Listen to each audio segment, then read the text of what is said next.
She wasn't able to get into the final. It was a really impressive time. So she should do well here. Elain Thompson-Herah, of course, should be the favorite. She ran 10.98 in Eugene, which was the first time anybody of that speed didn't make a final. It just shows you the caliber at the top of the world right now. And that woman there, of course, Elain Thompson-Herah, was the top of the world last year with her Olympic golds. But is she beatable tonight, Jess? Well, I mean, like Michael said, she's not in her best shape that we've seen her in. So, you know, Daryl's got a great lane next to her. She's got everything to give. So I'm hopeful that she could. I mean, I'm optimistic. I'm very optimistic, but I'm hopeful she can give her a run for her money. Now is the time to be optimistic if you're running against Elain Thompson-Herah, because she's not at her best. But this is a pretty good field. I mean, Julian Alfred's been running well. A lot of people in this field have run fast this year. Some didn't duplicate that at the World Championships in Eugene, but it's in them and they've run it. So just like Daryl, they may be coming on at the right time. So I'm excited for this race. Unlike Daryl, they haven't got a home crowd behind them, and we saw what that did. While she's not English, she's Scottish, the crowd really helped Eilish McColgan over the line, didn't they? So can Daryl need to use that to positive effects and use this atmosphere here to run another sensational 10.9 seconds? It could be the biggest 10.9 seconds of her life, Steve Cram. Yeah, absolutely. And could that be good enough to win it, or do you need to go quicker than that? What can you push Elain Thompson-Herah to? The double Olympic or double Olympic champion, never won a Commonwealth title, not even in the relay. The last time she had to go at that, it finished second, and it hasn't been a great championships for Jamaican sprinting, as Andrew was alluding to earlier, but they could put it all right here. So Natalia White, based in the US, another who's had a very good season, 10.97 new personal best for her this year. Well, making up for a very disappointing World Championships where she false started in the semi-final, and you might remember the pictures as she was castigating a picture of her own self on the TV screens as she disappeared through the corridors afterwards.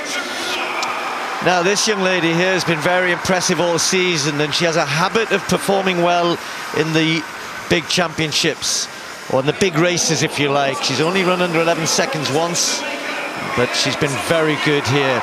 So Elain Thompson-Herah then the favourite to take the title, surely. That personal best there, 10.54. Had to watch Shelly-Ann Fraser-Pryce take the title in Eugene. So can Daryl Nita produce something special here to join the list of English winners of this, including the likes of Sonia Lanneman, Heather Oakes, going back a good few years? Well, this young lady here, there's only the three Jamaicans, Shelly-Ann Fraser-Pryce, Shericka Jackson and Elain Thompson-Herah, have run quicker than Julian Alfred this year at 10.81. Another who had a very disappointing World Championships and false started. But what about Zoe Hobbs? Record after record this season. The New Zealander hasn't yet dipped under the 11-second mark, but she's oh so close. And then Nokocha, another of the Nigerian sprinters based in the US. And again, another very, very good collegiate season from her.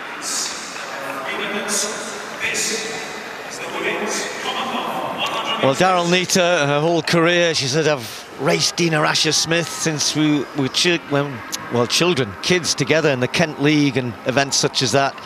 And is this a chance for Daryl Nita to step out of the shadow of Dina Asher-Smith a little bit?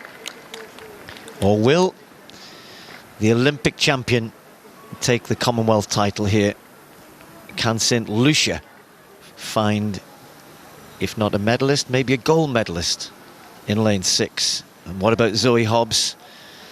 Chances everywhere you look here.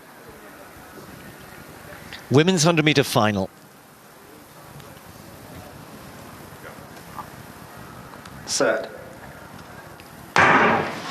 Thompson-Herah gets a very good start, and alongside her Chukwuma also got a good start, but look at Alfred is right out there. Daryl Nita's got some work to do. Alfred and Elain Thompson-Herah just gets away. The Jamaican takes the title. The Olympic champion can now call herself the Commonwealth champion as well. It was close. For a long time it looked as though she might not quite do it, and Julian Alfred of St. Lucia ran brilliantly Daryl Neita might have got up there for the bronze. We'll just have to wait and see. Well, all that's getting sorted out behind Elain Thompson-Herah. Well, there were doubts, and she's not at her best, I think we can say that. But she's so good that she's still good enough to beat the rest. And this young lady is one of the up-and-coming sprinters. Superb performance from her. And we're just waiting for confirmation. We think, yes, Daryl Neita, it's gone up on the board now, confirmed in bronze medal.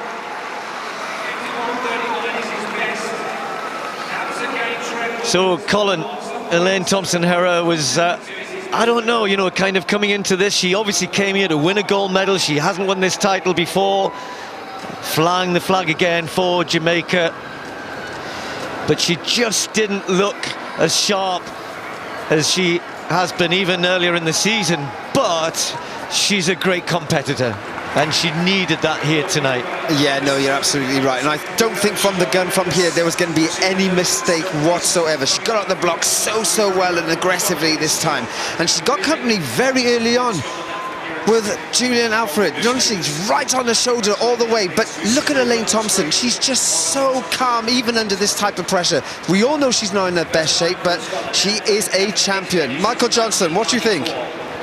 Yeah, Colin, she is a champion, and look at this technique. I mean, this is pure efficiency, grace.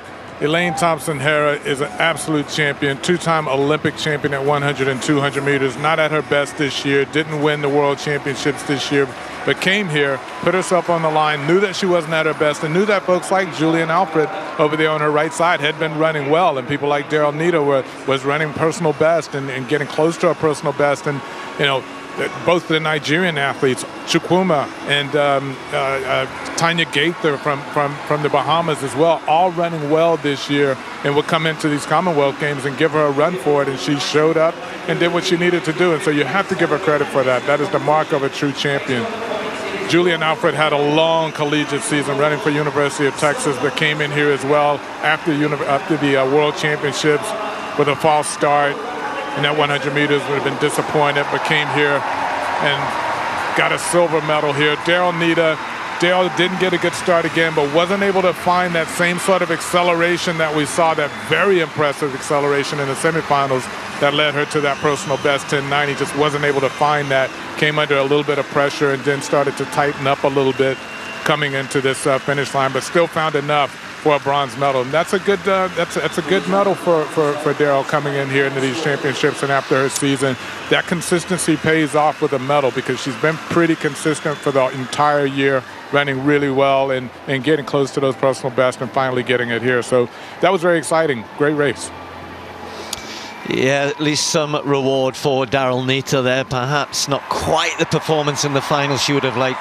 If she could have reproduced that semi-final, ooh, she would have been close. But it's a bronze medal nonetheless. Let's get her thoughts. She's with Jeanette.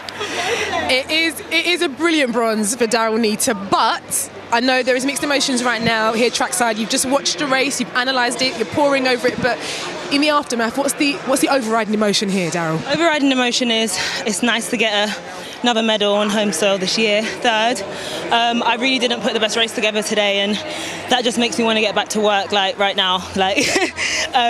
But I mean, yeah, it's great to get a medal at the Commonwealth Games. I ran a PB in the semi-final, 10.90, so I'm in fantastic shape. It's just really, I need to perform better in these finals. And for you to be able to do that, you're up against, you know, someone like Elain Thompson, and she's alongside you. She's a legend in this, and we can see that there's camaraderie there. And to be up there with them will be brilliant. No, I mean, it's fantastic. I'm racing the fastest women to ever have existed, so it's an honour really, and the fact that I'm getting closer and improving so much, and these ladies are so encouraging, and it's a really great atmosphere to be a part of. It's like a private members club. A private members club, Elaine, that's actually saying it, but you are in a different league in terms of members clubs, gold medals, Commonwealth gold to add to your collection. Must be feeling good. Feeling good, of course, and I didn't have the best execution, but nevertheless I had to dug for that one. But I'm still grateful to win my first Commonwealth title. You know, I started out as a rookie. 2014 I made my 4x1 side. Then the 200, 2018 I came fourth. Now I move up to a gold, so I'm grateful. Listen, and we're grateful for you both for being here. Great race today, ladies. Well done. Thank you so much. Thank you. Thanks. Well done. Good Thank job. you. Thanks. Well, none of the main contenders able to improve in the final round, which meant that victory